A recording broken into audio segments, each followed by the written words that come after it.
어떤 분들은 공복에 운동하는 게 좋다? 어떤 분은 식후에 운동해야 돼. 주장들을 많이 하잖아요. 차이가 많지 않아요. 실제적으로 많지 않은데 사람마다 그게 적응하는 게 다 다른 거예요. 어떤 사람은 공복에 운동을 하고 나면 그 다음에 식욕이 확 당기는 사람이 있어요. 또 어떤 사람은 그 운동 자체가 식욕을 억제하는 사람도 있어요. 그 사람마다 다르기 때문에 어느 하나를 고집하는 것 자체가 굳이 할 필요는 없어요. 아, 그러니까 굳이 뭐 이제 나에 맞춰서 하면 되지 뭐 공복이 좋다 해서 일부러 끼니를 거르고 할 필요는 없다 그런 얘기죠. 네, 전혀 그럴 필요 없어요. 그러니까 이게 제 어떤 강박 같은 건데요. 네. 아침을 먹고 제가 운동을 한 적이 있거든요. 네. 그리고 몸무게가 재면 당연히 아침에 식사를 했으니까 그 몸무게가 나가 있을 거 아니에요. 그게 보기가 싫은 거예요. 그러니까 저는 어떤 숫자에 대한 스트레스도 약간 있어요. 맞아요. 지금 그 살 빼는 것 자체가 조세호 씨한테는 스트레스인 거예요.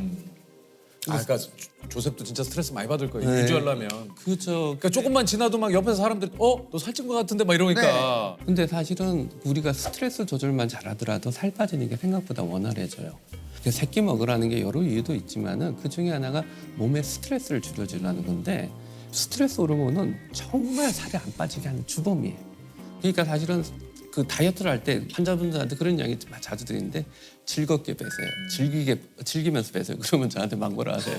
야, 살 빼는데 어떻게 즐기면서 해요? 그렇죠, 그렇죠. 근데 제 경험은 내가 내 몸을 건강하게 하는 거다 생각하시고 빼시는 분하고 아닌 분하고 차이가 크더라고요. 그러니까요. 이건 어떻습니까? 저녁에 하는 운동보다 아침에 하는 운동이 더 좋다. 그게 이제 우리가 운동을 하면 하루 종일 기초 대사량이라고 해서 가만히 있어도 빠지는 열량을 기초 대사량이라고 하거든요.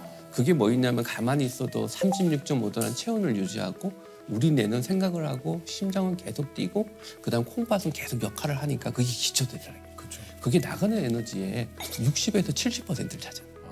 그거 엄청난 거죠. 운동을 하고 나면은 하루 종일 이 중요한 기초 대사량이 높아진 거예요. 심지어는 밤에 잘 때도 기초 대사량이 높아져 있어요. 그리고 또 밤에 잘 때 에너지를 탄수화물이 아니라 몸 안에 있는 지방을 분해했었어요. 그래서 사실은 운동을 해놓으면은 지방도 잘 타고 그다음 비만 조절에도 좋고 그다음 또 그 에너지를 연소하는데 큰 도움을 받죠. 아침에 시간 나시면 조세호 씨처럼 하시면은 하루 종일 기초 대사량이 높아지고 여러 덕을 많이 보죠. 아침에 커피를 드시잖아요. 근데 요즘 커피 다이어트도 있었어요. 그래요? 맞아, 공복에. 몰랐어요. 네. 그렇죠. 근데 커피 다이어트의 여러 효과 중에 커피에 카페인이나 다른 성분들이 경감신경을 흥분시켜서 운동을 했을 때 효과를 더 높인다는 맞아요. 가설이 있었어요. 저희가 그래서 가끔 유산소 네. 하기 전에는 일반 아이스 아메리카노 말고 에스프레소 있잖아요. 네. 그냥 에스프레소를 한 잔 마시고 운동한 적도 있거든요. 그러니까 이 커피를 마시고 하게 되면은 생각보다는 뭐 교감신경을 흥분하고 해도 될 것 같지만 그 정도 되려면 커피 엄청 먹어야 되고요. 에스프레소 한 잔 갖고 안 돼요. 더 많은 잔을 먹어야 되기 때문에 효과가 별로 없고요. 우리가 살 뺄 때 중요한 것 중에 수분 보충이 중요해요. 근데 이제 카페인을 먹고 나면은 수분이 빠져나가죠. 그러니까 운동할 때 힘드실 거예요. 탈수 상태에서 운동을 하는 거는 굉장히 안 좋아요. 탈수를 많이 시키면은 살이 한 달에 10kg 금방 빠져요. 우리 몸에 그 단백질이 저장될 때 근육으로 저장되잖아요. 그때 물하고 섞여야 되거든요. 맞아요. 그걸 잘 못하게 하니까 그 살은 좀 빠지는데 이게 지방이 안 빠지고 근육만 빠지는 거예요. 네, 제가 사실은 물을 안 마시잖아요. 그러면은 이제 수분이 없으니까 빠지니까. 거울 봐도 뭔가 내가 좀 잘 빼고 있구나라는 게 느껴지는데 그게 사실 착각인 거거든요. 건강하게 빼고 있는 게 아니니까. 지방도 빠지는 순서가 있는데 살 제대로 빼는 사람 뱃살부터 빠져요. 대부분 뱃살부터 빠지고 얼굴살은 나중에 빠져요. 그거 당연한 거예요. 근데 얼굴부터 빠지면 그게 지방이겠어요? 그렇죠. 뭔가 좀 잘못. 수분 빠지고 근육이 빠지는 거죠. 그래서 아까 마른 비만 말씀, 팔다리는 가늘고 배만 볼록 나오신 분이 그런 다이어트를 하신 분들이 무지 많아요. 맞아요. 요건 좀 건강에 어떻습니까? 제일 중요한 거는 생활 습관 교정이고 식습관 교정이에요. 그래서 지금 너무 잘하시고 계신데 아침을 좀 거르시는 것 같아요. 근데 점심 때 나름대로 탄수화물 안 먹으려고 비건 음식으로 네네네. 단백질 위주로 섭취하는데 그러고 나면 우리 몸이 굉장히 긴장을 하잖아요. 그럼 저녁에 같은 회식을 하더라도 건강한 식단보다는 그냥 고깃집 맞아요. 안 찾아갈 수가 없어요. 맞아요. 우리 몸이 내면에서 엄청나게 요구를 해요. 그 다음에 하루 며칠 지나면 운동하기 싫어지는 게 일반적이에요. 근데 조세호 씨는 너무 대단하신 게 분명히 몸이 그런 반응을 할 건데 내가 이걸 해야겠다는 의지를 가지고 운동을 하고 계신 거지 일반적으로는 운동하기가 싫어져요. 근데 이 얘기 어떨지 모르겠는데 운동 오랜만에 한 거야. 아니.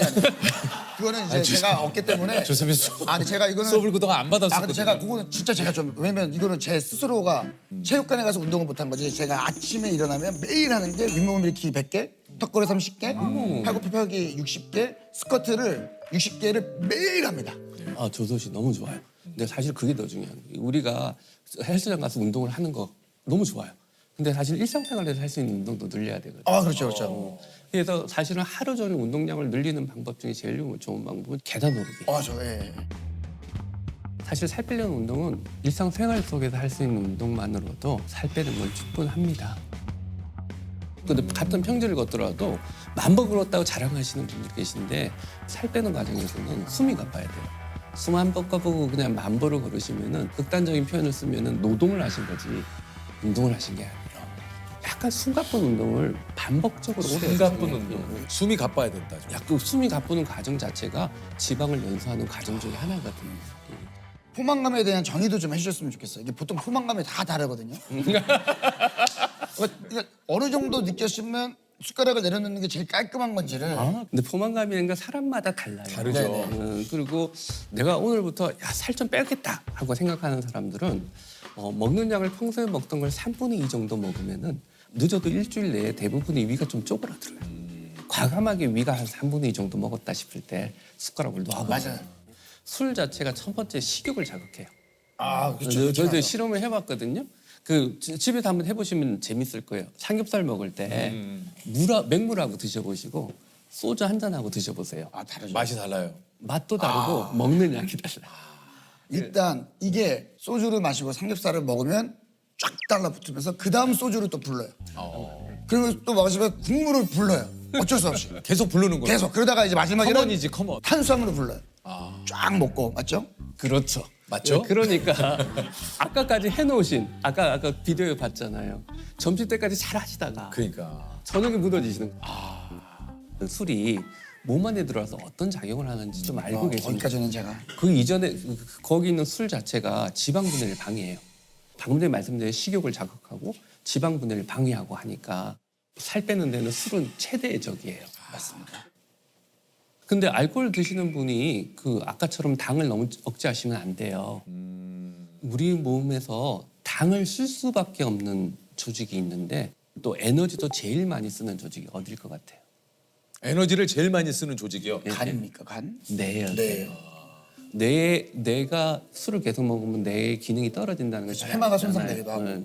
근데 거기에 그 당을 쓸 수밖에 없는 걸 안 드시면은 뇌 손상이 빨리 오고 그 다음에 20년, 30년 있다가 치매가 빨리 올지 몰라요. 아이고 이것도 뭐야 이게 뭔 소리예요 또? 요즘 또 극단적으로 탄수화물을 억제하시는 분들 계시잖아요. 요즘 진짜 많아요. 음. 다이어트 하려면 일단 탄수화물을 줄여야 된다는 맞아요. 생각이 그죠? 네. 네. 근데 우리가 실제적으로 연구를 해봤더니 탄수화물, 단백질, 지방의 그 에너지 비율을 비교해봤어요.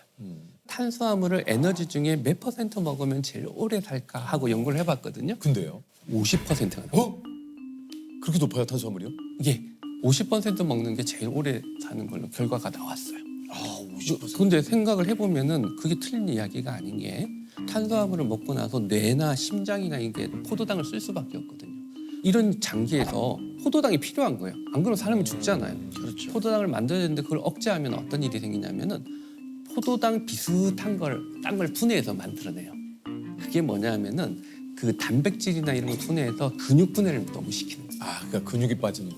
그러니까 빨리 근육이 소실이 되고 기초 대사량이 떨어지니까 나중에는 조금만 먹어도 살찌는 몸이 돼버리는 거예요. 그래서 권하기는 탄수화물을 좀 드셔야 되는데 우리 옛날처럼 많이 드실 필요는 없고 어떻게 드셔야 되냐면은 설탕 과당이 먹고 나면 피 속에 빨리 혈당을 높아지기 때문에 그런 거기 때문에 천천히 높여주는 탄수화물을 드셔야 돼요. 그게 뭐 있을까요? 천천히 탄수화물을 높이는. 그러니까 뭐 잡곡이나 뭐 이런 거. 꼭 네. 흰빵보다는 호밀빵이나 둥밀빵. 그렇죠. 잡곡에 있는 섬유소나 이런 것들이 그 흡수 속도를 좀 늦춰주니까. 그러니까요. 아니 그게 또 흰빵이 맛있는 게. 맛있기는 흰쌀밥이 제일 맛있지. 그냥 맛있어요. 식감도 맛있죠. 좋고. 그 오늘 교수님께서 나오셨으니까 저희가 한번 OX판을 좀 준비를 해봤어요. 그래서 다이어트에 관한 몇 가지 진실. 배에 힘주고 다니면 뱃살이 빠진다. 와. 하나 둘 셋. 아, 아닙니까?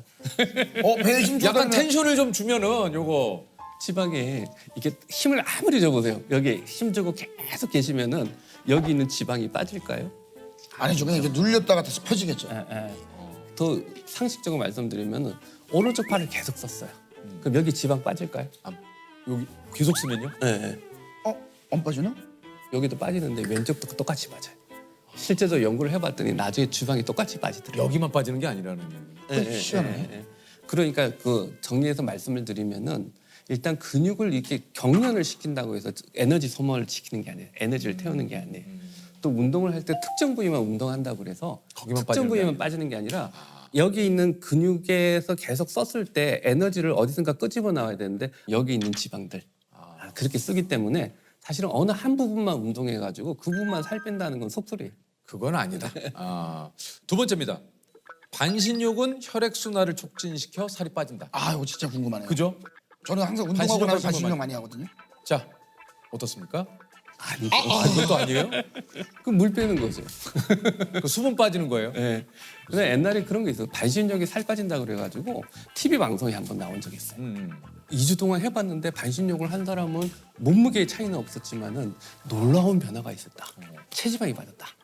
그래가지고 전국에 반신욕 열풍이 일어나. 맞아요. 네. 근데 그 말도 안 되는 그 실험이었어요. 왜 그러냐면은 체지방 빠졌다는 걸 뭐로 쟀냐면은 체지방 측정기로 쟀거든요. 거기에 전기가 그렇게 돼 있어요.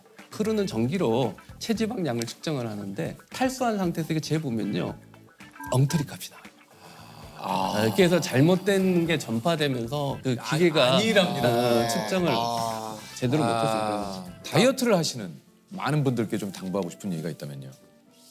누차 말씀을 드렸지만은 다이어트 과정이 스트레스화되면은 반드시 실패합니다. 이렇게 드셔야 됩니다면 그 뻔한 이야기라고 그러는데 막상 구체적으로 물어보면 그 뻔한 내용을 잘 몰라요. 그 뻔한 걸 잘 지켜주시는 게 정말 효과적이라고 할 수 있죠. 음식 먹을 때 약간 배고프게 먹고 그다음 스트레스를 받지 마라. 하루에 10분씩 나눠서 운동해도 되니까 하루에 30분 숨가쁜 운동을 해라. 수면을 잘 유지해라. 그다음에 몸무게에 너무 집착하지 마라. 이 정도라고 말씀드릴 거예요. 자기 탓하지 마시고 다 괜찮고 못 뺄 살은 없고 조금 공부를 하시면서 원칙을 지키는 다이어트를 해주시면은 많이 효과적일 거예요.